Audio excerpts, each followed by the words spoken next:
UP board high school intermediate की परीक्षाएं 24 फरवरी से शुरू होने जा रही हैं। इन परीक्षाओं को लेकर किस तरीके से तैयारियां की गई हैं, क्या क्या इस बार खास रहेगा, इसी पर खास बातचीत करने के लिए हमारे साथ माध्यमिक शिक्षा परिषद के जो क्षेत्रीय सचिव हैं कमलेश कुमार जी हैं। सर, आपसे जानना चाहूँगा, क्योंकि सबकी नज़रें एक ही रहती हैं कि यूपी बोर्ड में किस तरीके से जो परीक्षाएँ हैं, नकल विहीन परीक्षा कराई जाए, किस तरह की तैयारी रहें, क्या अब तक तैयारी की गई है सर?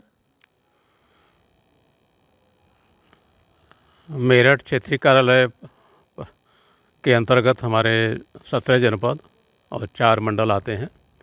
इसमें आगरा मंडल है, अलीगढ़ मंडल है, मेरठ मंडल है और सहारनपुर मंडल है। इसमें 17 जनपदों में लगभग हमारे हाई स्कूल इंटर के क्रम से 5,26,000 और 5,28,000 कुल मिलाकर के 10,51,000 बच्चे बैठ रहे हैं। इस बार परीक्षा में सम्मिलित होंगे, जिनके लिए 1491 सेंटरों की व्यवस्था की गई है, जो पूर्व से निर्धारित कर दिए गए हैं।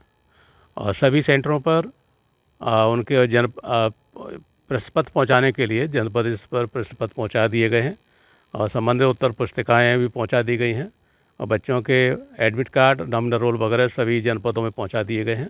वहाँ से विद्यालयों को वितरित किए जा रहे हैं।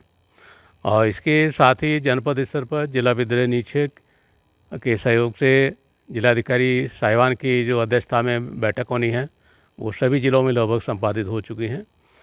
और इसके लिए पूर्ववत जो व्यवस्था थी वो सब चली रही है। उसके साथ अतिरिक्त इस बार जो प्रश्न पत्रों के एक अतिरिक्त सेट रखा गया है, व्यवस्था की गई है, जो उसमें विशेष परिस्थिति में जब प्रश्न पत्र आउट होगा या उस परिस्थिति में कोई स्थिति आती है तो उसमें प्रयोग करने के निर्देश दिए गए हैं। वो तत्काल उसके लिए निर्देश दिए जाएंगे उस समय कोई स्थिति ऐसी अगर आती है तो, अन्यथा उन पर कोई यूज नहीं होगा उन पर। और शेष स्ट्रॉन्ग रूम में विशेष पर ध्यान दिया गया है। स्ट्रॉन्ग रूम के लिए यहाँ पहले 2 अलमारी रखी जाती थी, तो इसमें इस बार 4 अलमारी की व्यवस्था की गई है। इसमें एक अलमारी में केवल प्रथम पाली के प्रश्न पत्र रहेंगे और द्वितीय अलमारी में द्वितीय पाली के प्रश्न पत्र रहेंगे और तीसरी अलमारी में जो दोनों से अवशेष सामग्री होगी बच कर के आएंगे वो उनको रखा जाएगा। चौथी अलमारी रहेगी तो उसमें केवल जो अतिरिक्त सेट दिया गया है वो रखा जाएगा उसमें, और वो भी डबल उसमें लॉक में सुरक्षित रहेंगे इसमें। तो ये व्यवस्था इस बार कुछ नई की गई है। इससे प्रश्न पत्रों कोई तात्कालिक रूप से अपरिहार्य परिस्थिति में ऐसी कोई स्थिति आती है तो उनको प्रयोग किया जा सके। अच्छा सर, जिस तरीके से सीसीटीवी कैमरों से हर सेंटर पर नज़र रखी जाती है, एक बड़ा कंट्रोल रूम बनाया जाता है, वो व्यवस्था भी इस बार ऐसे ही है? जी बिल्कुल। इसमें पिछले वर्ष में जैसे व्यवस्था थी, जनपद स्तर पर कंट्रोल रूम बने हुए हैं, उसी से जोड़ा गया है।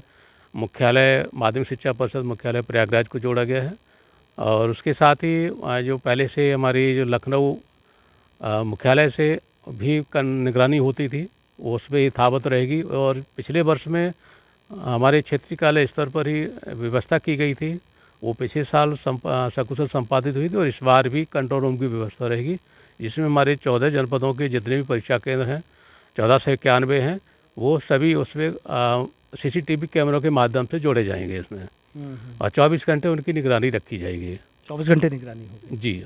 अच्छा सर, जिस तरीके से देख रहे हैं कि सख्ती हर साल दर साल बढ़ती जा रही है और जो एक कहते थे कि भाई नकल विहीन परीक्षा नहीं हो सकती है, वो भी करके दिखा दी गई है, तो वही सख्ती उसी तरीके से रहेगी? बिल्कुल। उसमें हम सरकार का प्रयास है और शासन का प्रयास है कि जो पिछले वर्ष में 2017 से व्यवस्था चालू हुई है वो आगे भी कंटिन्यू हम उसको और अच्छा बेहतर कर सकें, उसकी तरह प्रयास किए जा रहे हैं। पिछले साल भी प्रयास किया गया था और इस बार भी उसी से और अधिक प्रयास किया जा रहा है। इस तरह कोई समस्या या कोई घटना न होने पाए, परीक्षा हमारी सकुशल संपादित हो, कहीं से कोई किसी प्रकार की अप्रिय स्थिति न आने पाए। सचल दस्ते तो वैसे बनाए जाएंगे हर सेंटर्स के लिए? बिल्कुल। वो जनपद स्तर पर जो 6 से 8 के बीच में व्यवस्था है सचल दल बनाने की, वो रहेंगे। उसके अतिरिक्त जो मंडल स्तर पर सचल दल बनाए जाते हैं वो भी रहेंगे और उसके अतिरिक्त शासन स्तर पर पर्यवेक्षक हर जनपद के लिए लगाए जाते हैं, वो इस बार भी लगाए गए हैं। इसके साथ ही मंडल स्तर पर भी एक अतिरिक्त पर्यवेक्षक लगाए गए हैं। जनपद के अलावा मंडल स्तर के जो एक मंडल को पूरे को देखेंगे वो भी पर्यवेक्षक लगाए गए हैं। उन अधिकारियों को नामित किया गया है शासन द्वारा इसमें। अच्छा सर, आखिरी सवाल मेरा ये है कि जो छात्र छात्रा हैं उनसे कोई अपील करना चाहेंगे आप अभिभावकों से? सभी छात्र छात्राओं और अभिभावकों से अपील है कि छात्र छात्राएँ जो भी उन्हें तैयारी की है वर्ष भर उसको शांति से उसको रिपीट करें, मैंने नोट्स बना करके रिपीट करें। अब ज़्यादा टेंशन न लें और घबराहट में कोई काम न करें। परीक्षा के पहले भी और परीक्षा के समय भी शांतिपूर्ण ढंग से प्रश्न पत्रों को देखें और उनका जो उन्होंने पढ़ा है उसको उस पर उत्तर पुस्तिका पर उतारें। इससे उनके जो याद किया होगा वो उनको लिखने में सुविधा होगी। अन्यथा ये कि उसमें अगर वो टेंशन लेंगे, तनाव अगर लेंगे तो उससे जो याद किया होगा वो भी भूल जाएंगे। और अभिभावकों से भी हमारा ये अनुरोध है कि वो बच्चों पर अनावश्यक प्रेशर न डालें, उनकी पढ़ने की उनकी जो व्यवस्था है उसमें सहयोग करें, जिससे वो बच्चे शांतिपूर्ण माहौल में घर पर भी अध्ययन कर सकें इसमें। ठीक है, बहुत बहुत शुक्रिया। तो देखिए, क्षेत्रीय सचिव हैं कमलेश कुमार किस तरीके से बच्चों से कह रहे हैं कि तनाव ना लें, जो याद किया है, जो नोट्स बनाए हैं, पूरी तैयारी के साथ अपना एग्जाम देने आए। और अभिभावकों से भी कहा है कि बच्चों पर ज़्यादा दबाव ना डालें। हालांकि उन्होंने एक बात और कही है कि नकलविहीन परीक्षा कराने के लिए जिस तरीके से पहले तैयारियां की गई थी वो सभी तैयारियां कर ली गई हैं। जो लगातार बैठकें हैं उनका दौर जारी है और 24 फरवरी से ये परीक्षाएं शुरू होने जा रही हैं, जिसको लेकर शिक्षा विभाग ने जो अपनी तैयारियां हैं वो तमाम पूरी कर ली हैं।